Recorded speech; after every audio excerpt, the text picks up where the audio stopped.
Bonjour à toutes et à tous et bienvenue dans cette nouvelle vidéo où je me suis dit que là on avait un peu de temps devant nous avant la prochaine mise à jour et avant le Black Friday, donc on allait en profiter pour faire quelques séries de vidéos avec des tops, des guides, on va dire ça comme ça, pour savoir lequel des tiers 4 représente le plus de valeur pour votre compte potentiellement. Et donc du coup on va commencer directement par la catégorie vitesse, à savoir qu'on va les traiter par leur type et pas l'intégralité des personnages en complet, parce qu'on va passer suffisamment de temps à parler de chacun des personnages, de leurs uniformes, de leurs artefacts respectifs, de leur position dans le jeu, que ce soit PVP ou PVE, pour que vous puissiez vraiment avoir une vision d'ensemble et globale sur quel personnage va pouvoir performer le mieux pour vous par rapport à ce que vous avez et ce que vous pouvez attendre au vu de votre compte. Encore une fois, je préfère le préciser, mais à chaque fois qu'on parle de top ou de classement ou bref, appelez ça comme vous voulez, de guide ou quoi que ce soit, on va s'intéresser au personnage avec le dernier uniforme en date.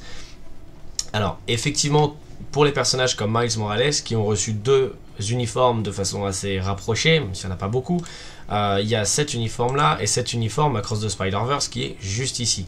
Les deux uniformes sont très bons, mais on va s'intéresser à Miles Morales avec cet uniforme là Across the Spider-Verse uniquement. Ok, on va essayer de tirer vraiment le meilleur du personnage et donc généralement ça passe par le dernier uniforme en date. Comme vous pouvez le voir, j'ai pas tous les tiers 4, j'ai pas tous les personnages tiers 4, mais je comprends suffisamment le jeu et ses mécaniques pour pouvoir vous donner un maximum de conseils en ayant discuté avec les gens de mon alliance ou sur le Discord, sachant que tous les comptes ne se ressemblent pas forcément, qu'il y en a beaucoup chez moi qui ont par exemple Luna Snow tier 4, Spider-Gwen, etc., etc.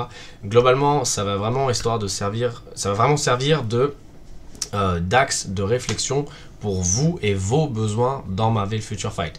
Parce que même si vous appréciez un personnage qui vient de sortir, admettons Captain Marvel, est-ce que Captain Marvel a vraiment un intérêt à l'instant T dans votre compte? Est-ce qu'elle va vraiment servir à quelque chose?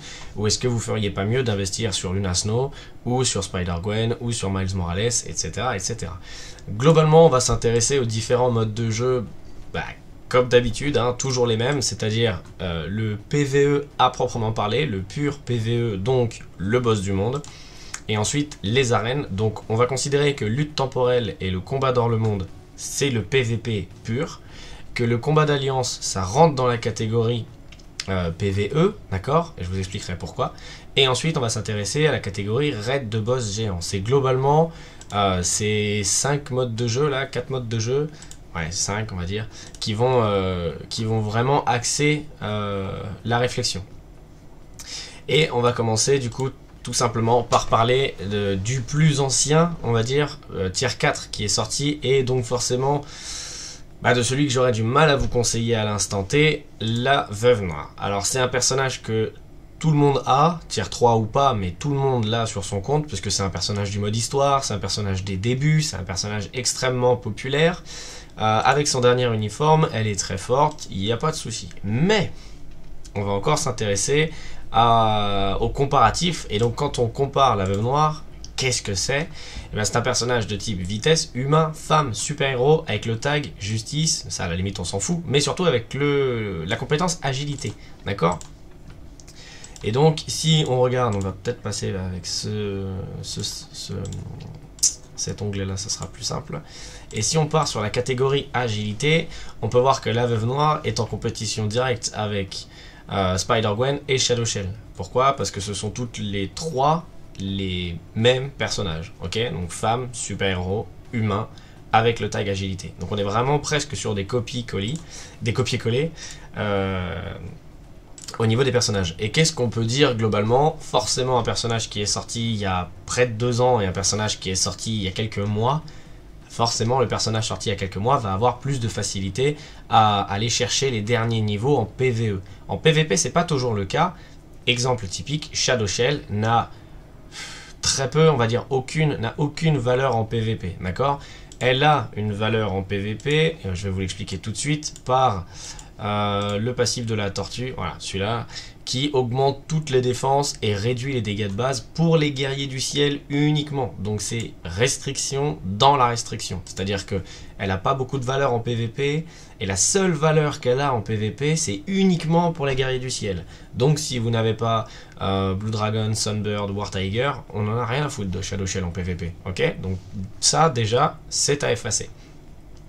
La Veuve Noire, elle, de son côté, va être peut-être moins forte en PvE que Shadow Shell, mais va avoir la possibilité d'aller en PvP, de par son artefact qui va lui permettre d'esquiver toutes les attaques, de par son tier 4 également, voilà, qui lui repermet de l'esquive à outrance. Globalement, si vous connaissez un peu plus le jeu, elle est à comparer à Spider-Man, c'est-à-dire un personnage qui va esquiver toutes les attaques et qui va vous balancer une attaque et qui va vous one-shot. Alors Spider-Man, il me semble qu'il a des bonus contre les super vilains, ce qui fait qu'il tape aussi fort. Voilà, c'est ça. Augmente les dégâts de base infligés aux super vilains, donc c'est pour ça qu'il tape aussi fort. Et ouais, et voilà. Puis après, c'est vraiment que de l'esquive et une capacité spéciale. Si on compare du coup les trois personnages, si vous êtes intéressé un tant soit peu par le PvP, Shadow Shell n'est pas une bonne option. Ensuite, si vous êtes intéressé autant par le PvP que par le PvE, entre la Veuve Noire et Spider-Gwen, ça va être difficile de savoir qui va gagner, dans le sens où les deux personnages sont très forts, mais effectivement, Spider-Gwen va avoir un peu plus de facilité en PvE qu'en PvP. Ça reste un personnage assez fragile, avec moins... son kit n'est pas entièrement basé sur l'esquive, elle fait quand même de gros dégâts. Donc effectivement, si vous êtes vraiment PvP, PvE, la Veuve Noire reste encore aujourd'hui un excellent choix, mais tout comme Spider-Gwen. Par contre, pour toute la partie PvE, Spider-Gwen va avoir beaucoup plus de facilité à grimper les boss du monde, de par le tag, comme je l'expliquais dans la vidéo pour le Black Friday, de par le tag commandement qu'elle a juste ici, qui va lui permettre d'aller chercher encore d'autres niveaux au-dessus. Et d'avoir accès typiquement au buff de White Fox, ce genre de choses. Donc vraiment, Spider-Gwen, on est sur un personnage extrêmement complet. Donc ça, c'est vraiment pour les trois femmes qui correspondent au même type humain super-héros, femme, vitesse, avec le tag agilité. Maintenant, si on enlève le tag agilité, on a un autre personnage féminin humaine, et c'est Luna Snow. Comme Spider-Gwen, Luna Snow a la possibilité d'aller chercher les paliers commandement. Et concrètement, si vous voulez un personnage vitesse pour le PvE, Luna Snow. Si vous cherchez un personnage féminin de type vitesse pour le PvE, c'est Luna Snow. Ok, elle n'a rien dans son kit qui l'emmène sur le chemin du PvP. Elle n'a rien à foutre du PvP. Elle a un tier 4 qui sert à démolir les boss, d'accord ? Enfin, un tier 4, elle a une capacité d'échelon 4 qui sert à démolir les boss, et tout le reste de son kit est vraiment axé autour du PvE. Elle a vraiment très peu de valeur en PvP à proprement parler. Son artefact lui permet, voilà, de gagner un peu de dégâts de glace en fonction de la résistance au froid qu'elle a, donc vous avez la possibilité encore une fois d'avoir des dégâts. Ici il n'est pas question d'avoir de l'esquive, ou il n'est pas question de ce genre de choses, on est vraiment là pour tabasser. Donc si vous cherchez un personnage tier 4 pour faire du PvE, spoiler, Luna Snow. Voilà, c'est vraiment le personnage de base. Et ensuite, là où ça se complexifie un petit peu, ça va être pour les autres niveaux du PvE. Parce que là, on était vraiment sur le boss du monde, mais si on s'intéresse au combat d'alliance extrême ou légende, et si on s'intéresse à Dormammu, Gamora rentre également dans la compétition, parce que ça va être deux personnages de type vitesse qui vont utiliser des CTP de rage, comme on a pu le voir juste avant. Et ouais, on parlera pas du maître d'armes ici, je l'ai déjà expliqué dans la vidéo sur le Black Friday. Je pense que Gamora est un peu plus limité, on va dire, pour faire du boss du monde que Luna Snow typiquement, donc elle gagnera pas sur ce terrain là. Et si vous les emmenez dans ces différents modes de jeu, donc les combats d'alliance extrême ou légende, qu'est-ce que nous dit Gamora? Augmente les dégâts des combos et récupère une partie de ses points de vie. Là où Luna Snow va vraiment être axé sur bombarder un maximum de dégâts en un temps record. Donc effectivement, j'aurais encore une fois tendance à vous conseiller Luna Snow pour tout ce qui va être polyvalence. Elle est plus polyvalente pour faire du Dormammu, du boss du monde et du combat d'alliance extrême ou legend. Par contre, elle n'a aucune valeur, quelle qu'elle soit, en PvP. Si vous cherchez un personnage complet pour faire du PvP dans le pool de personnages vitesse féminin, vous allez plutôt devoir chercher du côté de la Veuve Noire et de Spider-Gwen. Par contre, vous pourrez grimper moins loin pour le boss du monde, vous serez moins performant en combat d'alliance, extrême ou légende. Donc si, voilà, axez votre réflexion sur ce qui vous intéresse le plus à l'heure actuelle, et tout de suite, on va s'intéresser aux hommes, du coup, étant donné que les femmes c'est fait, ma conclusion est faite, je vous conseillerais Luna Snow en particulier, si vous êtes vraiment axé PvE, et si vous êtes PvP, le choix entre Spider-Gwen et la Veuve Noire va vraiment venir de vous plutôt qu'autre chose, mais dans l'absolu, j'aurais quand même tendance à considérer Spider-Gwen comme un meilleur choix, parce qu'encore une fois, elle est plus polyvalente, d'accord? Même si elle fonctionne avec un CTP de rage, elle a moins la possibilité, enfin elle est moins populaire on va dire avec un CTP de rage, elle marche tout à fait avec un CTP de rage, mais effectivement la Veuve Noire elle fonctionne très bien avec un CTP de rage, c'est vraiment le CTP de prédilection, toutes ses compétences font des dégâts, elle n'a pas de contre-attaque je crois, c'est pas une contre-attaque, voilà c'est juste, permet d'attaquer les ennemis qui ont l'ignore ciblage d'activer, mais elle n'a pas de contre-attaque, là où Spider-Gwen, elle, a une contre-attaque. Mais globalement, voilà, les deux personnages se valent, ça va vraiment dépendre de ce que vous voulez. Si vous voulez un personnage plus polyvalent, ça sera plutôt Spider-Gwen que la Veuve Noire. Par contre, si vous voulez du PvE pur sang, ça sera Luna Snow. Et en ce qui concerne pardon, les trois bonhommes qu'on a, donc Ant-Man, Spider-Man et Miles Morales, eh ben la décision elle va être très vite prise, parce qu'effectivement Ant-Man était plutôt bon quand il est sorti, on va même dire qu'il était très bon, c'était un très bon tier 4, plutôt convaincant, pas de souci à se faire à ce niveau là. Par contre Miles Morales est sorti juste après, avec un ou avec deux uniformes, je sais plus, il les a eu tellement rapprochés que je sais plus exactement quand est-ce que sont sortis ces deux uniformes, mais celui-ci est sorti il y a vraiment pas longtemps, et peu de temps après que Ant-Man ait eu son tier 4, et du coup on avait deux personnages masculins, super-héros, vitesse, tier 4, axés PvE ce coup-ci. Et effectivement, même dans la compétence de tier 4, je crois que ça se ressent. Augmente l'esquive et toutes les attaques de base. Ouais, alors c'est pas monstrueux non plus, ça augmente les attaques de base de 50%. Là où pour Ant-Man, je suis obligé de les relire parce que je les ai plus tout en tête. Là où pour Ant-Man, voilà, c'est ça, ça va augmenter les attaques, ça va augmenter sa taille, toutes les attaques et toutes les défenses. Donc le tier 4 d'Ant-Man est vraiment axé sur les dégâts, mais Miles Morales en fait plus, en fait. Juste, voilà, les deux personnages mis l'un à côté de l'autre, Miles Morales va faire plus de dégâts. Ils ont des tags, enfin voilà, Ant-Man n'a qu'un seul tag, agilité, ce qui est quand même pas bon. D'avoir un seul tag sur un tier 4, c'est quand même assez restrictif. Là où Miles Morales a agilité, donc un point partout on va dire, et il met un deuxième point, et il met un deuxième point très fort puisqu'il a le commandement. Donc encore une fois c'est les niveaux sur lesquels vous allez avoir la possibilité de choisir avec Nick Fury, avec White Fox, avec voilà, les meilleurs supports du jeu. Donc Miles Morales gagne largement on va dire le jeu de la compétition en PvE, sachant que les dégâts sont à peu près les mêmes, la polyvalence de Miles Morales est fatalement bien meilleure. D'autant que, alors je sais qu'on a dit qu'on s'intéressait que aux derniers uniformes, d'autant que, voilà, pour ceux que ça intéresse, ceux qui sont un peu maso sur les bords, avec ce vieil uniforme, il a une compétence de chef qui va augmenter toutes les attaques pour Carnage et réduire les dégâts qu'il reçoit de 20%.